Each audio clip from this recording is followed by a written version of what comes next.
सतनाम सत साहिब सत्य कबीर महाचेतन सतपुरुष परम पिता परमात्मा के चरणों में कोटि कोटि वंदना करते हुए सभी भगत समाज को, व माताओं को, बहनों को, बुजुर्गों को, व साधु संतों को और मुक्ति भक्ति के प्रेमी जिज्ञासुओं को प्रणाम।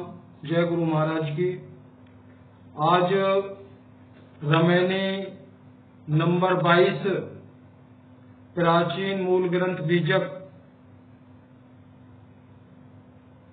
सतगुरु कबीर साहिब की शुद्ध वाणियों का संग्रह के द्वारा जानेंगे भ्रम निरंजन का जो जाल है उसमें जीव आत्माएं कैसे फंसी हुई हैं। सतगुरु कबीर साहिब रमैनी नंबर 22 से दिग्दर्शन कराना चाहते हैं। आइए ध्यान से सुनते हैं, मनन करना है, विचार करना है। देखिए,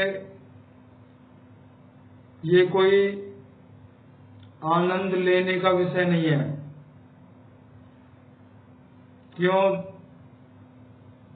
देखा गया है ज्यादातर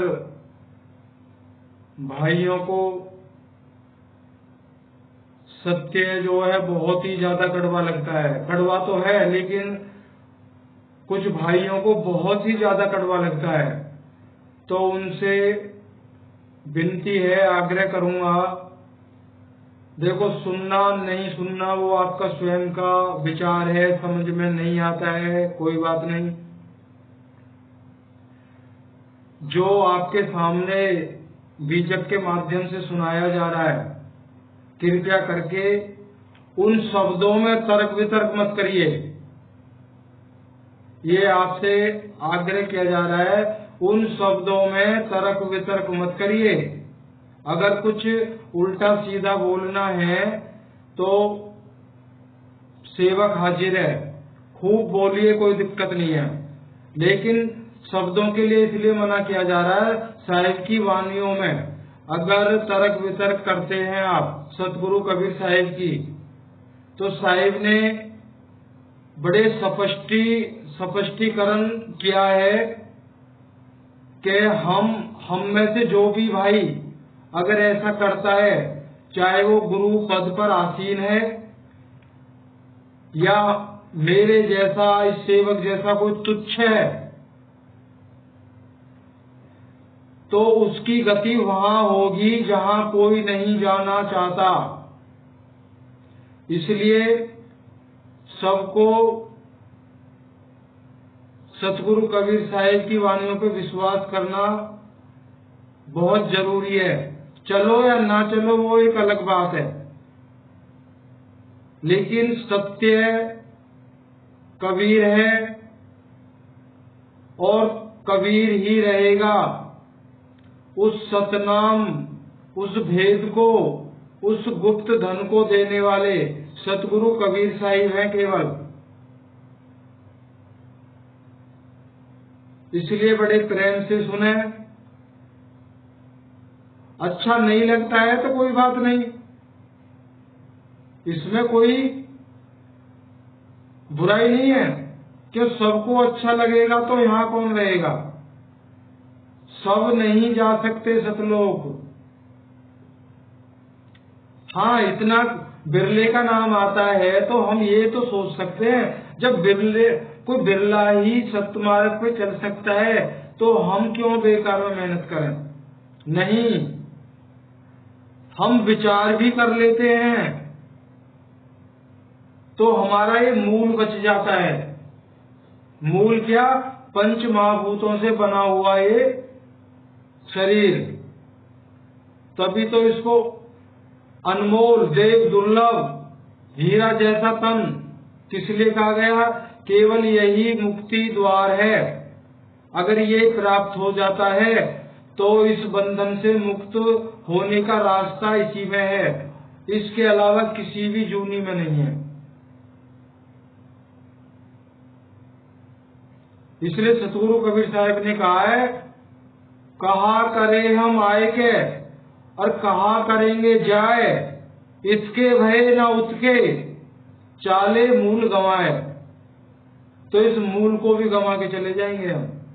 ना तो हमने हाँ के कुछ किया और आगे तो मतलब ही नहीं है कुछ कर पाए, वहां तो मौका भी नहीं है, दुख के सिवाय कुछ है ही नहीं। साहिब कह रहे हैं फिर क्या करा है यहाँ के, मूल को भी गंवा के जा रहे हो, इस मनुष्य तन को भी गंवा दिया, ये मिलना नहीं। अब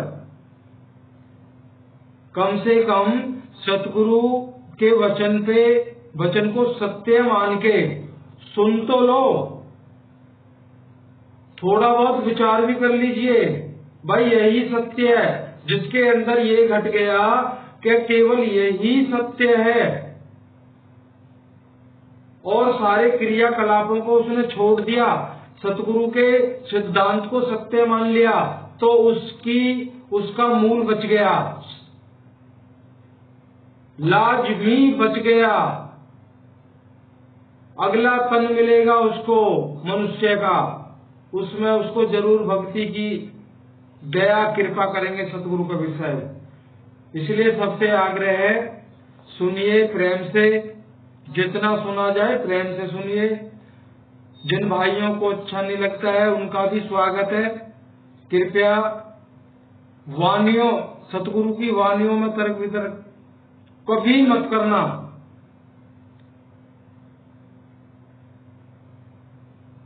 देखो प्रत्यक्ष सामने भी आया है, मन से सतगुरु की वाणियों में मिलावट की, अपनी तरफ से कुछ जोड़ा, उनकी क्या दुर्गति है ये सबके सामने है।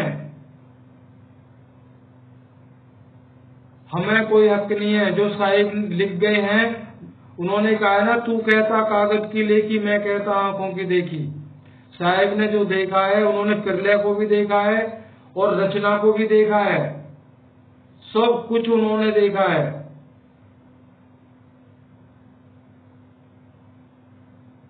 और सब क्या क्या करके कहां कहां जा रहे ये सब देखा है उन्होंने, सभी उन्होंने बोला है। चलिए शुरू करते हैं।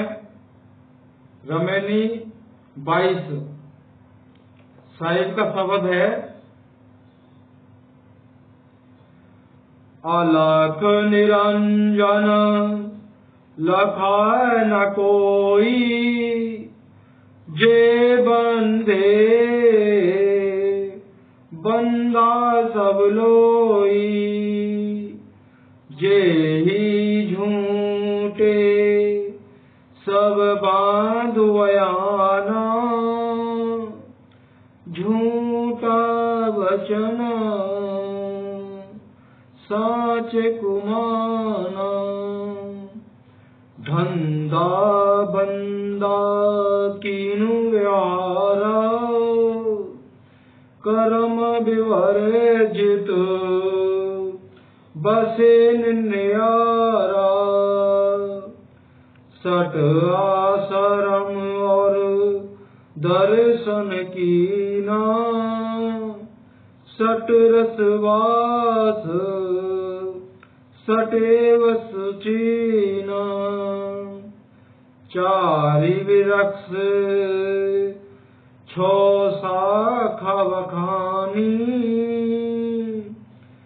विद्या निगत गने न जानी, और आगम करे विचारा, ते नहीं सूझे वार न पारा, जप तीरथ व्रत कीजे गौ पूजा, दान पुण्य कीजे गौ दूजा।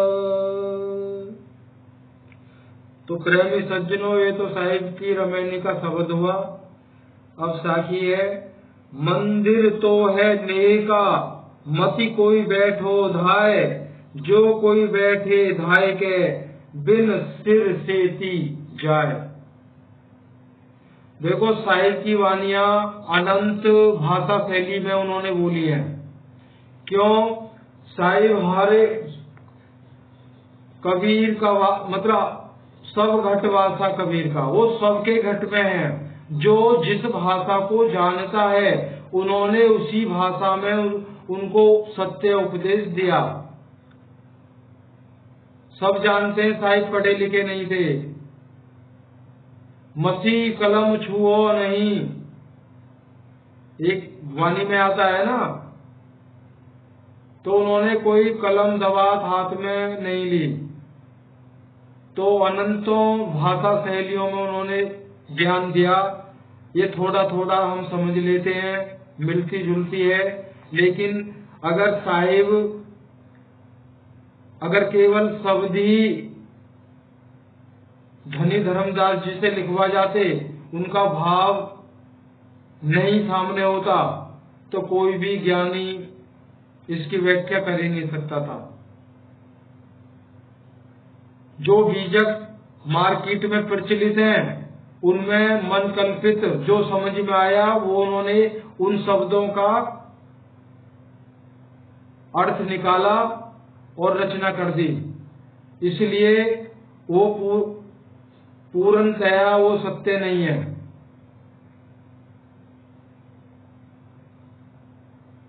क्यों, कहीं कहीं तो उनमें सृष्टि की रचना, सृष्टि के पालनहार परमात्मा को बताया गया, जबकि ऐसा बिल्कुल भी नहीं है।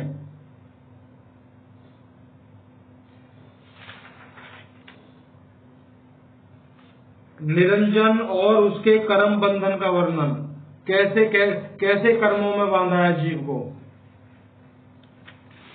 सतगुरु कबीर साहिब कहते हैं कि वेद जिसको निर्गुण निराकार अलख निरंजन ब्रह्म कहते हैं, उस अलख निरंजन को कोई नहीं लगता है, जिसके शासन तथा वेद से संसार के समस्त मनुष्य लोग बंधे हुए हैं। देखो, वेद जिसका गुणगान करते हैं, हमारे धर्मशास्त्र जिसका गुणगान करते हैं, आज तक उनको किसी ने भी नहीं लखा, मतलब देखा। जान तो लिया है, देखा नहीं है। और जिस वेदवाणी तथा योग यज्ञ आदि वेदोक्त कर्मों का उपदेश करने वाले ब्रह्मा तथा ऋषि मुनि इत्यादि हुए, उन्हीं गुरुआ लोगों ने अपने झूठे अर्थात असत्य उपदेशों में संसार के समस्त अज्ञानी मनुष्य लोगों को बांध लिया, क्योंकि उन गुरुआ लोगों के झूठे असत्य वचन उपदेशों को उन अज्ञानी मनुष्यों ने साच अर्थात सत्य करके मान लिया है। आज वर्तमान में ये हो रहा है। साहिब ने उनको भी, ब्रह्मा जी को भी गुरु बताया है। कह रहे उन्होंने जो वेदों के माध्यम से उस अलख, देखो अलख परमात्मा को भी कहा जाता है, अलख ज्योतिर्मय स्वरूप ब्रह्म को भी कहा जाता है। कह रहे उस अलख ब्रह्म निरंजन को लखने का जो साधन है वेदों में जो उन्होंने वर्णित किया है, कह रहे उससे भी उसको नहीं देखा गया, केवल उसकी पहचान को महसूस किया गया। किस रूप में? 10 प्रकार के शब्द गुंजयमान होते हैं, ज्योति का अखंड प्रकाश होता है।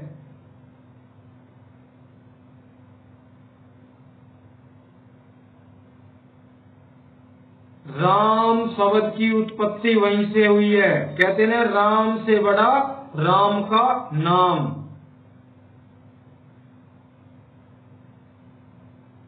तो श्री हरि ब्रह्मा विष्णु महेश जी ने उन शब्दों को सुना था, उन सबको जान के वेदों में रचना की। वेदों के माध्यम से ऋषि मुनि महर्षि आदियों ने उनको कंठस्थ किया, उन वेदों को, फिर वो संसार में प्रचलित कर दिए। कह रहे परमात्मा से मिलने का केवल यही रास्ता है। अब आप जैसे जैसे रमेनी सुनते जाएंगे सब समझ में आता रहेगा। कह रहे हैं संसार के सभी लोग इन्हीं अज्ञानी मनुष्यों ने साच अर्थात सत्य करके मान लिया। तत्पश्चात उन ब्रह्मा आदि गुरुआ लोगों ने यह उपदेश किया, वह अलख निरंजन ब्रह्म जगत की उत्पत्ति, पालन और संहार आदि सब सर्व कर्मों को करता हुआ भी वह सर्व कर्मों से पृथक और निर्लेप रहता है। उसका मुख्य नाम ओम तथा आकाशवत वह ज्योतिर्मय स्वरूप है। अतः उसकी प्राप्ति के लिए योग साधन और यज्ञ आदि वेदोक्त कर्म करना चाहिए।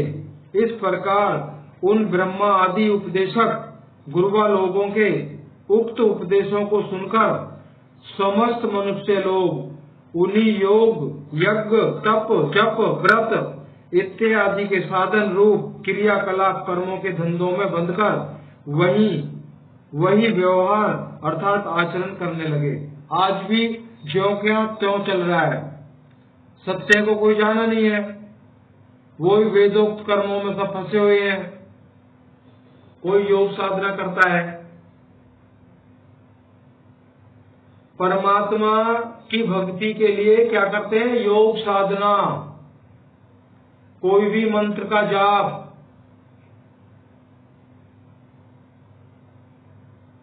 यहां ध्यान करना,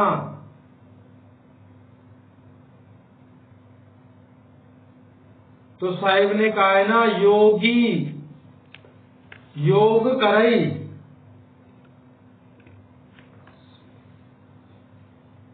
और भवसागर से नाई तरई। योगी योग साधना करई, भवसागर से नाई करई। साहिब ने एक जगह और कहा है, अवधू निरंजन जाल पसारा, सुरग पाताल रचो मई मंडल, तीन लोक विस्तारा। हरिहर ब्रह्मा को प्रगटायो, तीनों दियो सिर भारा। माया फांस फसाए जीव सब, आप बनो करतारा। साहिब कह रहे हैं, बांचा चाहो काल जाल से, चीनो शब्द हमारा। कहे कबीर अमर कर राखूं, जो निज होए हमारा। तो बहुत महाजाल फैलाया हुआ है, इससे निकलना बहुत नामुमकिन ही समझो, अगर सतगुरु कबीर साहिब ना हो तो। एक जगह और कहा गया था, वेद और कलयुग मिलके भक्ति रसातल देते। अगर कली मंझार कबीर ना होते, साहिब कह रहे हैं, अगर कलयुग के अंदर कलयुग मझार कबीर ना होते तो वेद और कली मिलकर भक्ति रसातल देते। अगर कबीर साहिब कलयुग में प्रकट नहीं होते, उस सत्य को उपदेश को लेके नहीं आते, बीजक नहीं छोड़ के जाते, आज सत्य आपको ढूंढे से नहीं मिलता।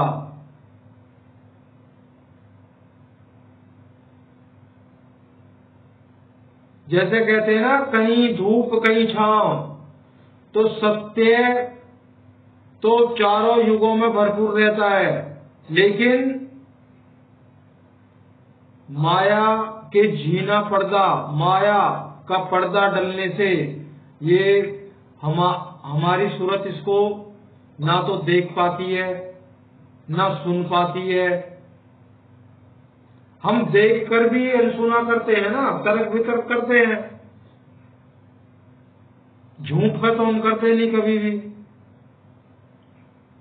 क्यों? हम सब स्वार्थी हैं। कोई सिद्ध पुरुष आ जाए, वो कुछ चमत्कार करने लग जाए, गारंटी के साथ कोई भी सत्संग, चाहे वो कबीर पंथ है, चाहे वो राधा स्वामी सत्संग है, चाहे वो तत्वदर्शी संत रामपाल जी जो बने बैठे हैं, चाहे उनके अनुयायी हैं, अगर कोई आज ऐसा सिद्ध पुरुष आ जाए जो आपका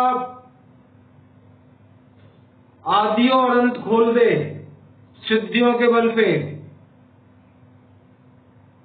तो आप सब वहां से छोड़ के उसके पीछे लगेंगे हम। हमारी समस्याओं को पल भर में खत्म कर दे।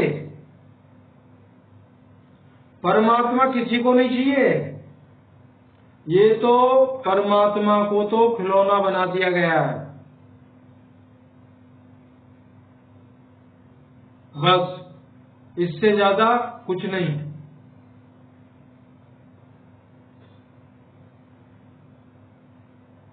कह रहे हैं सब वही आचरण करने लग गए। उसके बाद तत्पश्चात ब्रह्मा तथा ऋषि मुनियों ने ब्रह्मचर्य, गृहस्थ, वानप्रस्थ, संन्यास, हंस, परमहंस ये 6 भेदधारी दर्शनों को प्रकट किया एवं 6 जिह्वा के रस वाले पदार्थों को दिया। संसारी लोग उन्हीं 60 रस भोजन के स्वाद के बस हो गए, मतलब फंस गए, अर्थात आसक्त हो गए। उन्हीं 60 रस वस्तुओं को उन्होंने सब कुछ सत्य समझ लिया। तदंतर उन ब्राह्मण तथा ब्रह्मा तथा ऋषि मुनियों ने 4 वेद रूप, 4 वृक्ष और 6 शास्त्र के रूप में 6 शाखाओं का वर्णन किया। इनके अतिरिक्त और भी अनगिनत विद्याएं हैं जो कि गिनने में नहीं आ सकती हैं। और भी पुराण आदिकों का विचार किया जाता है, परंतु उन सब ग्रंथ वाणियों का न तो और ना ही छोर दिखता है। अर्थात उन वेद आदि शास्त्र स्मृतियों में प्रतिपादित कर्मों का जाल इतना समुद्र के समान फैल गया है कि उसका वार पार ही नहीं दिख पड़ता है। अतः वह सर्व कर्म बंधन रूप है, मुक्ति नहीं हो सकती है। कह रहे इतना गहन समुद्र से भी विशाल के जिसका आर न पार कुछ भी नहीं दिखता है। नाना प्रकार के इतने क्रियाकलाप बन गए हैं, इतने क्रियाकलाप बन गए हैं, पता नहीं, गिनती नहीं है उनकी, गिनती में आ ही नहीं सकते।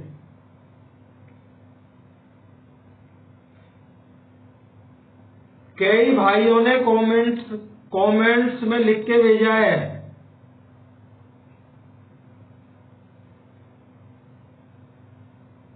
अगर कुछ अभी 1-2 भाइयों ने ही किया है, अगर बात समझ में नहीं आती है, हम बार बार आग्रह करने साहिब की वाणियों पे तर्क वितर्क मत करना, और नहीं वहां पहुंचोगे जहां जाना नहीं चाहता कोई भी। ये साहिब ने बोला है, सेवक अपनी तरफ से भी एक शब्द तो बहुत दूर की बात है, स्वर व्यंजन भी अपने मन से नहीं बोल सकता। उस साहिब का इतना डर है। और जो कमेंट्स करते हैं उल्टा सीधा, एक सत्संग अपलोड होगा, गीता से प्रमाणित करेंगे, सत्य तो आपकी समझ में आना ही नहीं है। गीता तो वो शास्त्र है ना जिसको पढ़ के लोग अपने नाम के आगे क्या लगा देते हैं, आचार्य है, ज्योतिषाचार्य है। जिन्होंने कमेंट किया है उनको गीता से प्रमाणित करके बताएंगे, स्क्रीन पर दिखाएंगे। क्या आप जो बताते हैं वो सत्य है या नहीं?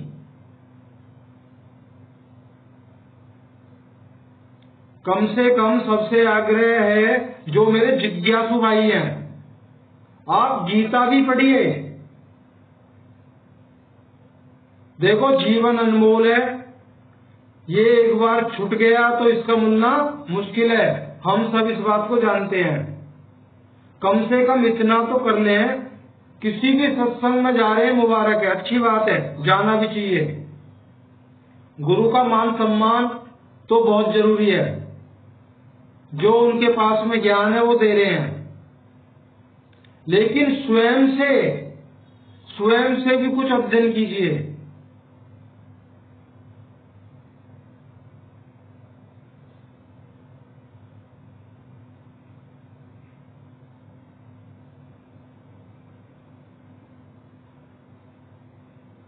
कह रहे हैं और भी उन गुरुवा लोगों ने संसार में यह उपदेश किया कि मंत्रों का जाप, काशी प्रयाग आदि तीर्थ तथा एकादशी आदि व्रत एवं विष्णु शिव शक्ति राम कृष्ण आदि की मूर्तियों का पूजा पाठ किया करो। अब ये तो सब समझ में आ गया, ये तो चल ही रहा है। अब यहाँ पे आया है एकादशी आदि व्रत। अब आप सब ये समझिए एकादशी व्रत होता क्या है। कईयों को सुना है वो निर्जला व्रत बोलते हैं इसको। ज्यादा करेंगे तो यहाँ पे थोड़ा पानी डालेंगे, वो एक बार पीते हैं, जैसा मैंने सुना है। लेकिन साहिब ने कहा है एकादशी व्रत उसको कहते हैं। ये उस रमैनी में आएगा जो मेरे मुसलमान भाई, अब का पता नहीं है, सतगुरु कबीर साहिब के जमाने में ऐसा होता था, एकादशी का व्रत करते थे और शाम को मांस पकता था। वो रमैनी के द्वारा ही आपको बताया जाएगा। कुछ ऐसा होता था। तो साहिब ने कहा एकादशी का व्रत वो व्रत होता है जो 5 ज्ञानेन्द्रियां, 5 कर्मेंद्रियां और 11वां मन, जो सारे दिन साध ले इनको, उसका एकादशी का व्रत लगता है। 10 इंद्रियां और 11वें मन को साध ले, वो एकादशी व्रत लगता है। ये एकादशी व्रत नहीं है। आप ठीक है भूखे प्यासे हैं, लेकिन दिन में कितनी तो निंदा की बैठ के, कहां के विचार आपके दिमाग में आए। ये एकादशी नहीं है।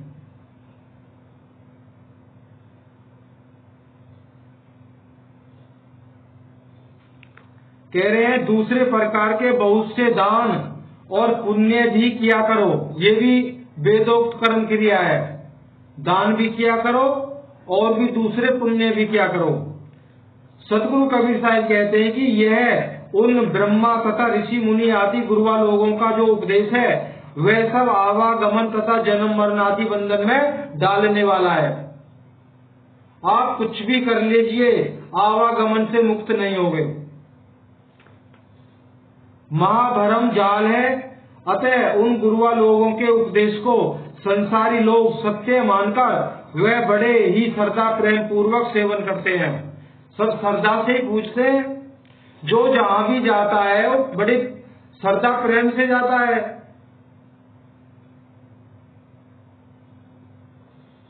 इसलिए ये भूले हुए संसारी लोगों का तो बड़ा ही सुंदर श्रद्धा प्रेम का मंदिर है। अतः हे सत्य जिज्ञासु जनो, इसमें बिना समझे कोई दौड़कर मत घुसो। साईं कह रहे हैं मेरे सत्य के जिज्ञासुओं, इसमें बगैर सोचे समझे दौड़कर मत घुसो, क्योंकि जो बिना समझे इसमें घुसेगा वह अवश्य मारा जाएगा। मारा जाएगा का मतलब वो अवश्य 84 में जा गिरेगा, फिर मौका मिलना मुश्किल है। अर्थात जो बिना समझे इसमें प्रवेश करेगा वह बिना सिर का हो जाएगा। बिना सिर का अधम योनियों में जाना, वहां ऐसी बुद्धि, ऐसा विवेक पैदा नहीं होगा उन योनियों में कि उनके सिर के अंदर ऐसी बुद्धि हो कि वो परमात्मा को याद करें। जब हम यहाँ इंसान अपने आप को ही भूला हुआ है, अपने आप को ही भूला हुआ है, तो निचली योनियों में क्या परमात्मा को याद करेगा।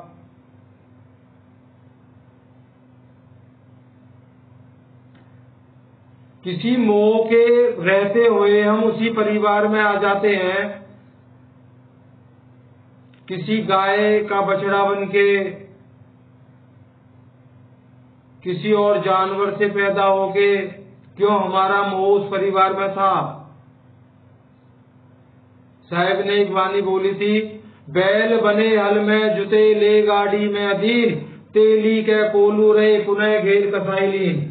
मांस कटा बोटी बिकी चमड़न मड़ी नकार, और कुछ एक कर्म बाकी रहे जिस पे पड़ती मार। तो ये बैल की होने का वृत्तांत है।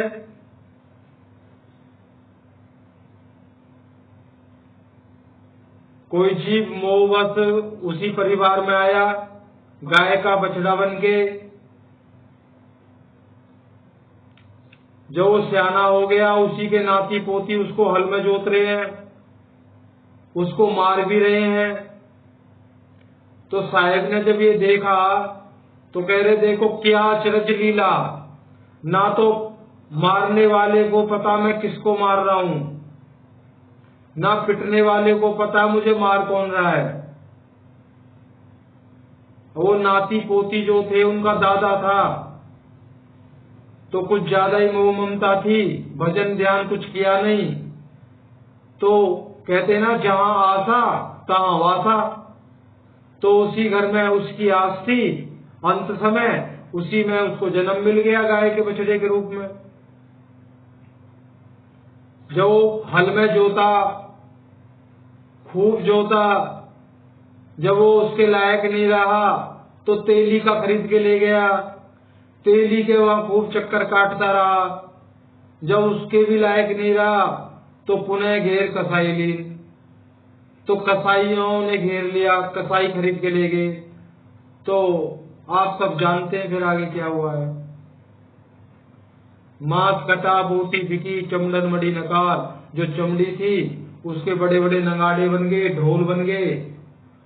कुछ एक कर्म बाकी रहे जिस पे पड़ती मार। और जब तक उस पे डंडा बाजता है ढोल पे, जब तक वो कभी फटता नहीं है। तो साहिब कह रहे हैं, इस कर्मों के जखीरा से अगर बचना है तो बच जाइए, चेत जाइए, विचार करिए। साहिब ने कहा ना, बिना विचारे जो करे सो पाछे पछता है।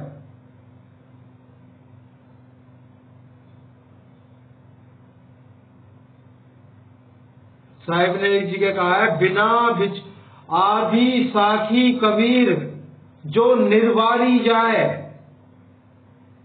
आधी साखी सर कटे, आधी साखी सर कटे जो निर्वारी जाए।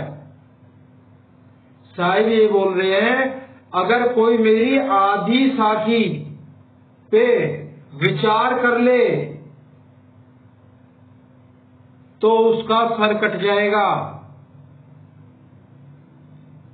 घबराइए मत, इस सर की बात नहीं हो रही है। कह रहे उसका मन रूपी जो बार बार इस 84 में उसको धकेलता है अच्छे और बुरे कर्म करके, कह रहे उस मन का सर कट जाएगा। सर कट जाएगा तो सत्य उसके अंदर प्रकट हो जाएगा। सत्य प्रेम एक ही बात है, इसको ना तो खरीदा जाता है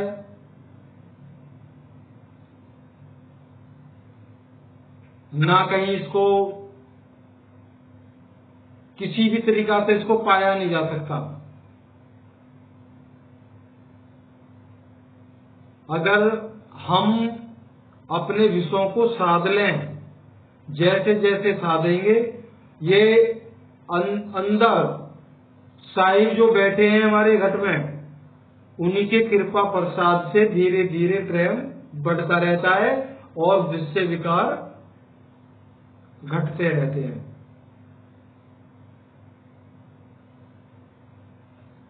तो आज इतना ही। रमेनी नंबर 23 को साहिब की कृपा से लेकर आपके सामने फिर आएंगे। देखते हैं उसमें साहिब क्या बोलते हैं। आप कम से कम इन रमैनियों को ही सुन लीजिए। कभी भी किसी भी सत्संग के अंदर सेवक के मुंह से स्वार्थ के रूप में सुई की नोक के बराबर भी आपको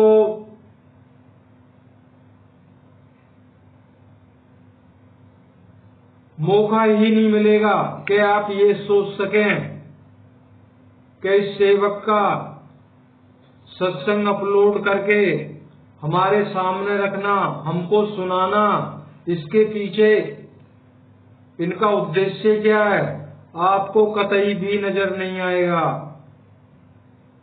ये जब तक चल रहा है, हर रमैनी को डालने से पहले सतगुरु से आज्ञा लेनी पड़ती है। बिल्कुल निस्वार्थ, जहां आपको निस्वार्थ सत्य सुनने को मिले, बिल्कुल यही कहा जाएगा, आंख बंद करके लग जाइए वहां।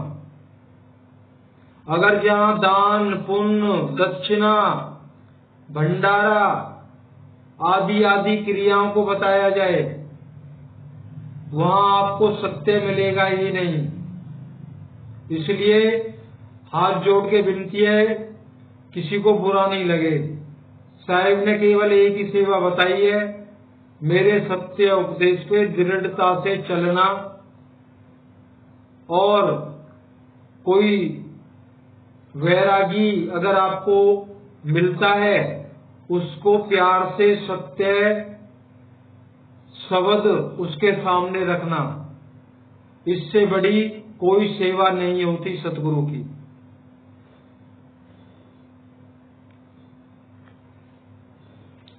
तो आज इतना ही, वाणी को विराम देते हैं। सत्य कबीर सतनाम महाचेतन सतपुरुष परमपिता परमात्मा की दया हम सभी पे बनी रहे। जय गुरु महाराज की।